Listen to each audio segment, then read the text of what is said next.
Hi guys, welcome to just English. मैं हूं राज और आज फिर मेरे पास सेंटेंसेस है कुछ ऐसे। हमारे पास 9 सेंटेंसेस है फिल इन द ब्लैंक्स और 9 सेंटेंसेस हैं री राइट विथ करेक्शन। ये 9 और 9 18 सेंटेंसेस अगर आपने करेक्शन कर दिया यानी फिल इन द ब्लैंक्स सही भर दिए और इसमें एरर्स ढूंढ लिया तो मान लिया जाएगा कि भैया आपको इंग्लिश थोड़ी बहुत आती है और आप टेंसेस भी समझ लेते हैं। तो चलिए शुरू करते हैं बिना समय गंवाए। तो सबसे पहले हम शुरू करते हैं री राइट विथ करेक्शन। इसका मतलब यह है सभी सेंटेंसेस में कुछ ना कुछ एरर है, हमें एरर फाइंड करना है। तो पहला सेंटेंस है I dream my future last night. मतलब last night I dream my future. आपको लग रहा है इसमें कुछ गलत है? हाँ, इसमें गलत है। देखो, ड्रीम का मतलब होता है सपना देखना।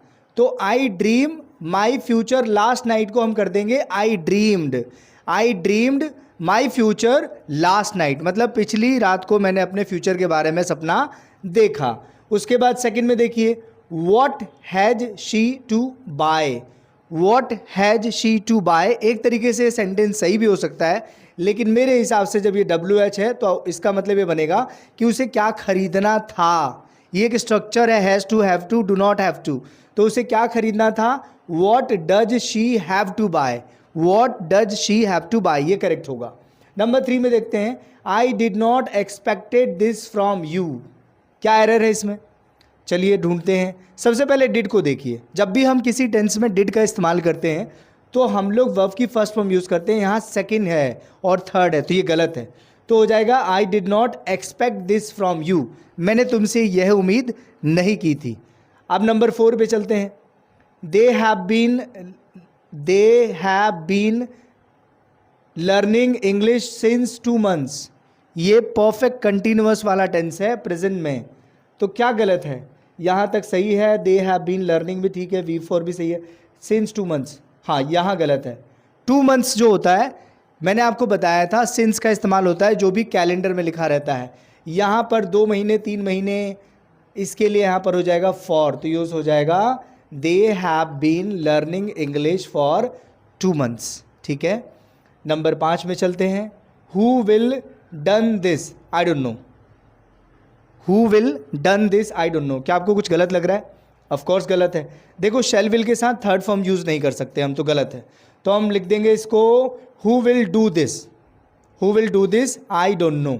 इसे कौन करेगा मैं नहीं जानता। अगर आपको लगता है कोई और तरीका है जिसे लिखा जा सकता है ज़रूर लिखें आप उसे। Number 6, how much time did you spend there with him. How much time did you spend there with him. पहली बार तो डिड लगा है तो हम लोग ये स्पेंट लिखा है, इसको डी कर देंगे तो हो जाएगा how much time did you spend there with him. सही हो गया? नहीं, एक एरर है। जब भी हम समय की बात करते हैं तो समय को कैलकुलेट हाउ मच से नहीं करते, हाउ लॉन्ग से करते हैं। तो हो जाएगा how long time did you spend there with him. आपने उसके साथ कितना समय गंवाया। समझिए गाइस, छोटी छोटी गलतियां जो आप इंप्रूव करेंगे ना, इसी से आपको इंग्लिश आएगी। देखिए, walk properly you should fall down. Walk properly you should fall down एक नया स्ट्रक्चर है, मुझे नहीं पता आपको आता है कि नहीं आता। इसका मतलब ये है धीरे चलो कहीं तुम गिर ना जाओ, जिसकी इंग्लिश होगी walk properly लेस्ट you should fall down. पढ़ाई पर ध्यान दो कहीं तुम फेल ना हो जाओ। So focus on your study लेस्ट you should fail. ऐसे प्रकार के सेंटेंसेस बनते हैं। तो एक नया स्ट्रक्चर था।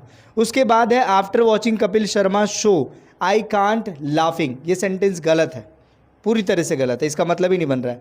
लेकिन गाइस, इसका इंग्लिश बनेगा after watching Kapil Sharma show I can't help laughing. इसका मतलब होगा मैं हंसे बिना नहीं रह सकता। तो अगर आपको बोलना हो कि मैं लिखे बिना नहीं रह सकता, इसकी इंग्लिश होगी आई कांट हेल्प राइटिंग। मैं मिले बिना नहीं रह सकता, I can't help meeting.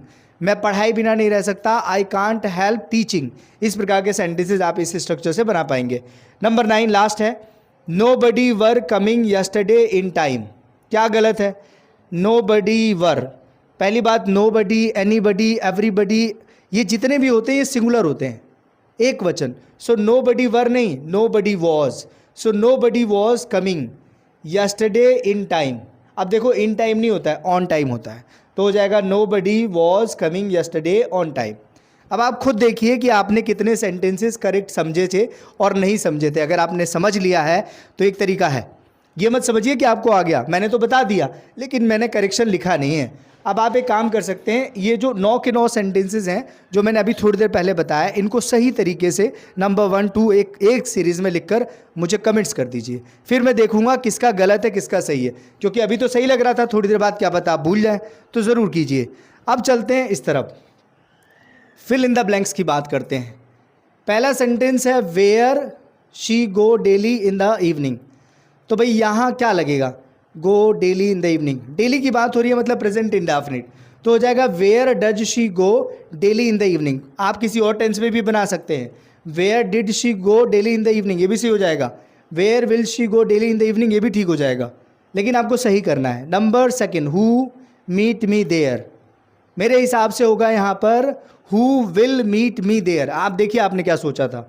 Number 3 है is a problem if you help me, क्या बनेगा, he is a problem, she is a problem, नहीं, हाँ, there is a problem if you can help me, एक परेशानी है अगर आप मेरी मदद कर सकते हैं। Number 4, she is of smoking, अच्छा मतलब उसे सिगरेट पीने की आदत है, जिसका एक स्ट्रक्चर है, जैसे मुझे लिखने की आदत है I am in the habit of writing, मुझे बोलने की आदत है I am in the habit of speaking, इसी प्रकार से किसी को सिगरेट पीने की आदत है तो हो जाएगा she is in the habit of smoking. उसके बाद है pain have in your leg, यहाँ पूछा जा रहा है आपके पैर में कितना दर्द है। अब दर्द के लिए गाइस हाउ मच का इस्तेमाल होता है, तो आप हाउ मैनी ना लिखें, how much pain you have in your leg, आपके पैर में कितना दर्द है। Number 6, I have Taj Mahal first time, has have लगाया मतलब प्रेजेंट परफेक्ट में लेके जा सकते हैं हम इसे। I have seen the Taj Mahal first time, ये सही है, मैंने ताजमहल पहली बार देखा है, प्रेजेंट परफेक्ट। नंबर 7 में चलते हैं, she did not money yesterday, क्या आएगा इसमें, डिड है तो फर्स्ट फॉर्म आएगा, तो she did not give money yesterday, she did not pay money yesterday, she did not earn money yesterday. हाँ बहुत सारी चीज़ें लग जाएंगी, गिव पे और अर्न तीनों सूट कर जाएगा, ठीक है। Number 8, have you been living in Delhi, time की बात की जा रही है और पूछा जा रहा है आप दिल्ली में कब से रह रहे हैं, तो यहाँ क्या आएगा, समय के लिए यूज़ होता है हाउ मच, नहीं, हाउ मैनी, नहीं, हाउ लॉन्ग, तो हो जाएगा for how long have you been living in Delhi, आप दिल्ली में कब से रह रहे हैं, यह है प्रेजेंट परफेक्ट कंटिन्यूअस टेंस। मैंने पूरा स्ट्रक्चर और टेंस इस टेंस पर डाल रखा है, सॉरी मैंने पूरा स्ट्रक्चर और टेंसेस इस वाले चैनल पर डाल रखा है, आप डे 1 से देखेंगे तो आपको इंग्लिश समझ आ जाएगी। नंबर 9 पे चलते हैं, we got late and train, मतलब हम लेट हो गए और ट्रेन छूट गई, तो हो जाएगा वी गॉट लेट, हम लेट हो गए, एंड लॉस द ट्रेन, हाँ सही रहेगा, we got late and loss the train, या फिर we got late and miss the train. तो भैया ये 9 भी मैंने बता दिए। अगर आप सही में अंग्रेजी को लेकर सीरियस हैं तो चैनल को सब्सक्राइब कर लीजिएगा, और ये मजाक नहीं है, ये छोटी छोटी चीज़ें ही आपको इंग्लिश सिखाती हैं, तो आपको इनको ढूंढना पड़ेगा, इस पर काम करना पड़ेगा, 2 दिन 4 दिन 5 दिन 1 हफ्ते बस आपको करना पड़ेगा, और ऐसी तमाम वीडियो में लेके आ रहा हूँ, बस आप इस पर काम करते रहिए, इसे बनाते रहिए, गलती करते रहिए, सीखते रहिए, लगे रहिए, ज़रूर ही आपका रिजल्ट आएगा और बहुत जल्दी आप बहुत अच्छी अंग्रेजी बोल रहे होंगे। मेरे चैनल को सब्सक्राइब कर लीजिएगा और इस वीडियो को शेयर ज़रूर कीजिएगा। Thank you so much for watching, this is Raj.